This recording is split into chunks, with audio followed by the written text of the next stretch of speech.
I'm Logan Crawford, and right now on Spotlight, we're diving into the adventurous world of 17 Parcels with author Mic Lowther.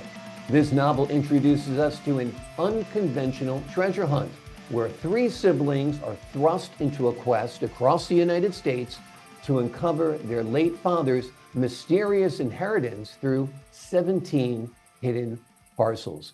We're delighted to have this very talented author join us here today on Spotlight. And we ask viewers like you to support writers like him by subscribing to our show and by purchasing his wonderful book. The links are below the interview. Mick, great to see you here today on Spotlight. Thanks for inviting me. This is such a great idea. A father gets his three kids and say, I'm going to put my inheritance in 17 parcels around the country, and it's going to be basically a treasure hunt. How did you ever come up with that idea? Well, I've written treasure hunt stories before, but I got to thinking, what if you backed it up a bit to the point where someone is hiding the treasure, and then 10 years later, someone goes to look for it. And so that was the deal. The main character, at least at the start, is Xander Morehouse, and he spent his whole life accumulating wealth and building his fortune, much to the, not paying enough attention to his kids. And so at this point in life, he's trying to, he is trying to divest or prepare his will to his siblings. He figures the most logical thing to do is to give it to his children, but he want to make them work for it because he thinks they're a bunch of layabouts. So he hires this driver to go bury this stuff, and that takes a year and a half.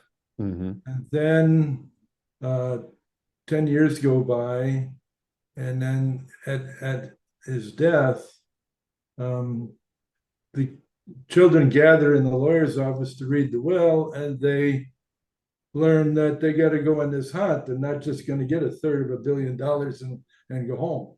Right. So they got to go on this treasure hunt, and they're furious about it. They got to do all this stuff. What's wrong here? I need a martini. So they gradually warm to the task, and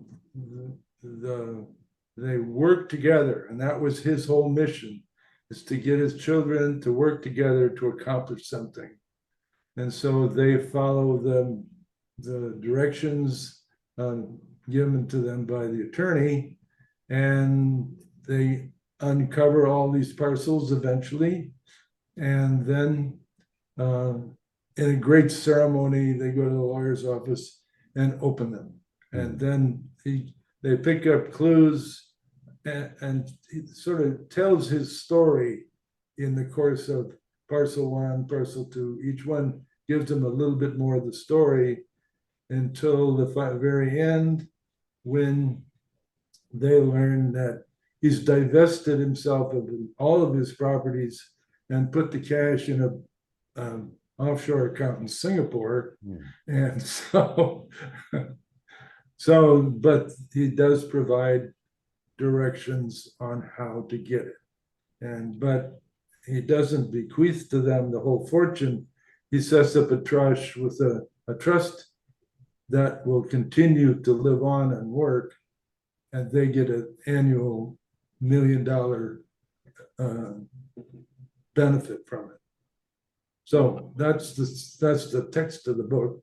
Yeah, it's a great story. And Dad is giving them one last final lesson in life, and that is about working together and cooperation, right? Right. Yeah. And in the course of doing that, during the 10 years, they open a business. And in the course of doing that, he achieves a closer relationship with his children and his redemption, So he no longer feels like the kids are worthless. They're smart enough to figure out the treasure hunt that he left behind. Yeah. Absolutely. Now, are you planning to do the same thing with your kids? Is that part of the inspiration? Um, Actually, no.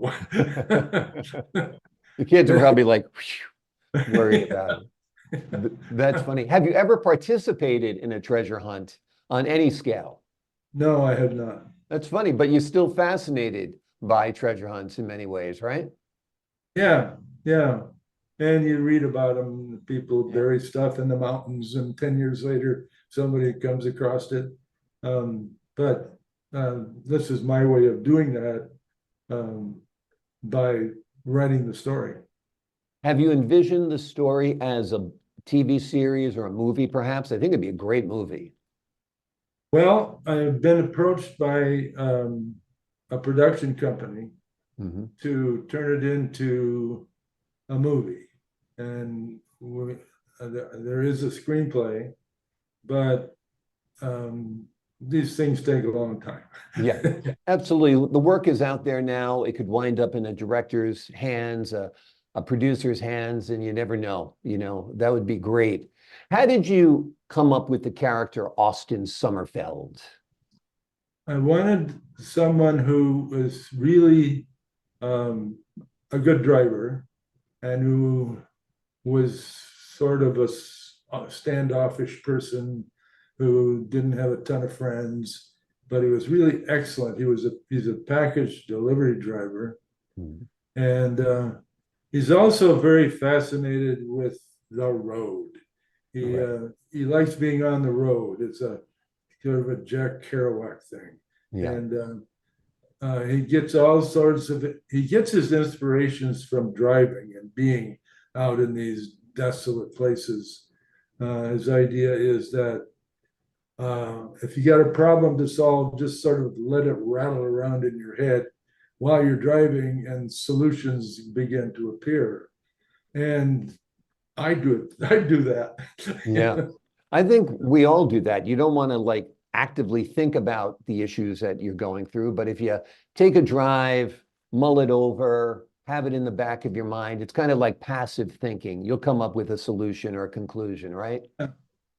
Now, the places that he goes in the book, most of them I've been to, Mm, and some of them I went to while I was writing it, just to see what it was about, yeah. so that I would have more information about what I was writing about. You know, like I've been to Maine and I've been uh, to many of those places, but I've never been to Beatrice, Nebraska. So I Mm. went there. So I got the feeling of the places I was going, and um, I I do a lot of backpacking. So the um, him camping out and all that stuff was just sort of a natural to me. Yeah, wonderful. And writing this book was a great reason to explore parts of the country you might not have seen before. Let me ask you this, are you working on any other books? Well, I've written a follow-on book to it called The Unlikely Redemption of the Thief, Sydney Bridgewater. Mhm.